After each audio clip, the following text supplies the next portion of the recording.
નમસ્તે વિદ્યાર્થી મિત્રો, આજે વાત કરીશું ધોરણ 8 અને વિષય ગુજરાતીના કાવ્ય નંબર 8. આજ આનંદ જે છે તેનો સંપૂર્ણ મિત્રો સ્વાધ્યાયન પોથીનો સોલ્યુશન મેળવીશું. એ પહેલા ચેનલની અંદર પ્રથમ વખત આવ્યા છો તો વિદ્યાર્થી મિત્રો ચેનલને ખાસ સબસ્ક્રાઇબ કરી લેવી. તો મિત્રો આપણે પ્રથમ કાવ્યનો પહેલો પ્રશ્ન છે કે તમારા વિસ્તારમાં ગવાતું મનગમતું લોકગીત લખવાનું છે. તો મિત્રો મેં લખ્યું છે પૂનમની પ્યારી પ્યારી રાત. તો પ્રથમ આપણે બે ભાગ પાડી દઈશું જેથી લખવામાં સરળતા રહે. હો પૂનમની પ્યારી પ્યારી રાત, મારી પ્રીતમ સાથે છે મુલાકાત. આજ તું ન જાતી ન જાતી ન જાતી હો, પૂનમની પ્યારી પ્યારી રાત ન જાતી. ચમકે છે નભમાં જેટલા તારા, સપના તે એટલા મનમાં. આજની આ પૂનમ છે જેવી રૂપાળી, એવું જ રૂપ મારા તનમાં. જો જે થાય ન આજે પ્રભાત, મારી પ્રીતમ સાથે છે મુલાકાત. આજ તું ન જાતી ન જાતી ન જાતી હો, પૂનમની પ્યારી પ્યારી રાત ન જાતી.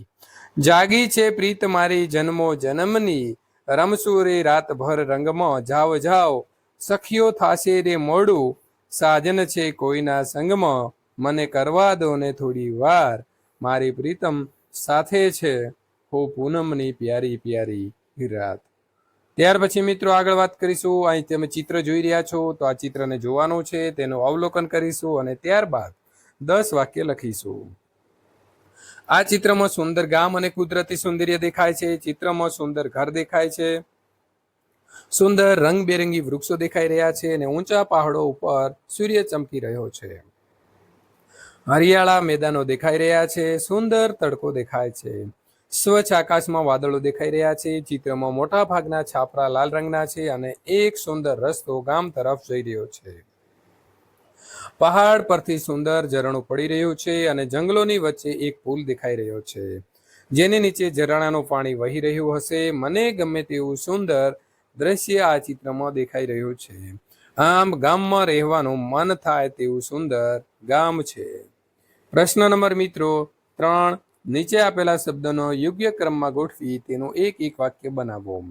વીજળી, ચોમાસામાં વીજળીના ચમકારા થાય છે. ગડગડાટ, ચોમાસામાં વાદળોનો ગડગડાટ થઈ રહ્યો છે. વરસાદ, વાદળોના ગડગડાટ વચ્ચે વરસાદ પડી રહ્યો છે. ખેડૂત, વરસાદ પડવાથી ખેડૂતો મલકાઈ રહ્યા છે. બળદ, ખેડૂતો બળદ લઈને ખેતરે જઈ રહ્યા છે. વાવણી, વરસાદ સારો થતા ખેડૂતો વાવણી કરશે. બાજરો, ખેડૂતો બાજરો અને જારનું વાવેતર કરી રહ્યા છે. લણણી, પાક તૈયાર થતા ખેડૂતો પાકની લણણી કરશે. ઉપજ, વરસાદ સારો થતા ઉપજ સારી થશે. કોઠાર, તો પાકેલા અનાજને કોઠારમાં ભરવામાં આવશે. મિત્રો પ્રશ્ન નંબર 4, આપેલા ઉદાહરણ મુજબ નીચેના શબ્દોમાંથી 3 શબ્દની જોડ બનાવો. તો જો વીજળી, ગડગડાટ અને ચમકારા, કપાસ, બીજ અને વાવણી, ઘૂઘરી, બળદ અને હળ, આબ, ધરતી, પૂર્વ પશ્ચિમ અને ઉત્તર દખણ, જાર, બાજરો અને ઉપજ. તમને આવડતું કોઈ એક વર્ષા ગીત લખો. સોનાવરણી સીમ બની મેહુલીએ કીધી વહીર રે ભાઈ, મોસમ આવી મહેનતની. નદીઓના જલ નીતર્યા લોકોમાં લીલા લહેર રે ભાઈ, મોસમ આવી મહેનતની. લીલો કંચન બાજરો ને ઉજાળો દૂધ કપાસ રે ભાઈ, જુવાર લોથે લૂમે ઝૂમે ને હૈયામાં ઉલ્લાસ રે ભાઈ, મોસમ આવી મહેનતની. ઉપર ઉજળા આભમાં કુજડીઓના કિલોલ રે ભાઈ, વાતા મીઠા વાયરાને લેતો મોલ હિલોળો રે ભાઈ, લીઓ પછેડી દાતરડા આજ સીમ કરે છે સાદ રે ભાઈ, મોસમ આવી મહેનતની. રંગે ચંગે કામ કરીએ થાય મલક આબાદર રે ભાઈ, મોસમ આવી મહેનતની. લીલી લીંપી ગુંપી ખળા કરો, લાવો ઢગલે ઢગલા ધાન રે ભાઈ, મોસમ રળનારો તે માનવી, ચેતીને દેનારો ભગવાન રે ભાઈ, મોસમ આવી મહેનતની. મિત્રો પ્રશ્ન નંબર 6, નીચે આપેલા શબ્દોમાંથી ધવની જે છે તે છૂટા પાડીને લખવાના છે. ધરતી છે તો ધ વત્તા અ વત્તા ર વત્તા અ વત્તા ત વત્તા ઈ. તો આ પ્રકારે મિત્રો આપણે અહીં લખી આનંદ, તો આ વત્તા ન વત્તા અ વત્તા ન વત્તા દ વત્તા અ. લલાટ, લ વત્તા અ વત્તા લ વત્તા આ વત્તા ટ વત્તા અ. વિદ્યાર્થી, વ વત્તા ઈ વત્તા દ વત્તા ય વત્તા આ વત્તા ર વત્તા થ વત્તા ઈ. ગાય, તો ગ વત્તા આ વત્તા ય વત્તા અ. સરિતા.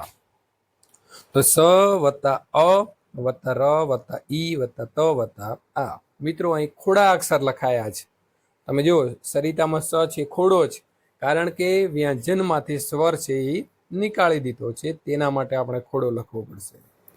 પ્રશ્ન નંબર 7, નીચેના પ્રશ્નોના જવાબ આપો. ખેડૂત વરસાદ આવે ત્યારે આનંદમાં જે છે તે થાય છે. તમને ક્યારે આનંદ જે છે થાય છે? તો મને ઉત્તરાયણ આવે ત્યારે ખૂબ આનંદ થાય છે, જેમાં પતંગ ચગાવવાની ખૂબ જ મજા આવે છે. મને દિવાળી આવે ત્યારે પણ આનંદ થાય છે. ઉનાળા બાદ ચોમાસાના પ્રથમ વરસાદ આવે ત્યારે આનંદ થાય છે. પરીક્ષામાં પેપર સારું જાય ત્યારે આનંદ થાય છે. અને મારા મિત્રોને મળવાનું થાય ને ત્યારે તો મને પૂરેપૂરો આનંદ આવે છે.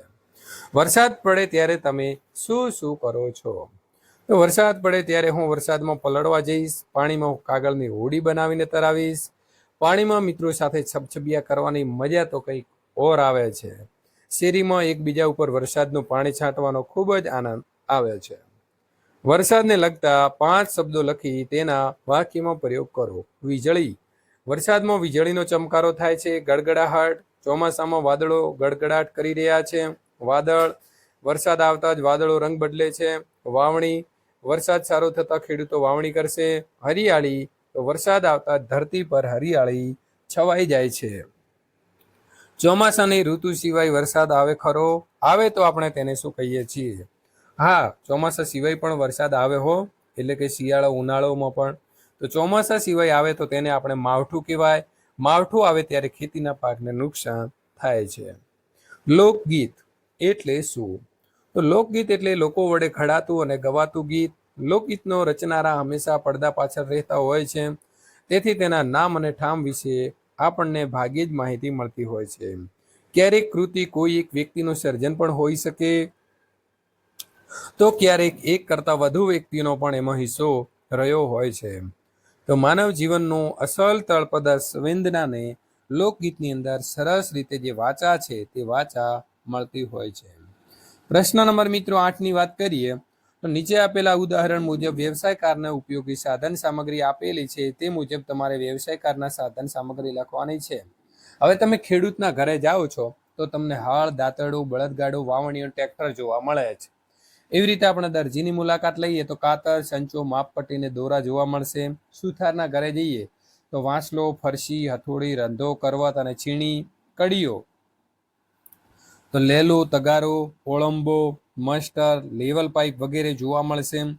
ડોક્ટર જોડે જઈએ તો મિત્રો સ્ટેથોસ્કોપ, આગળ સ જોડી દેવાનો છે, સ્ટેથોસ્કોપ, પેટી, સિફ મેનોમીટર, પેન અને એપ્રોન જોવા મળશે.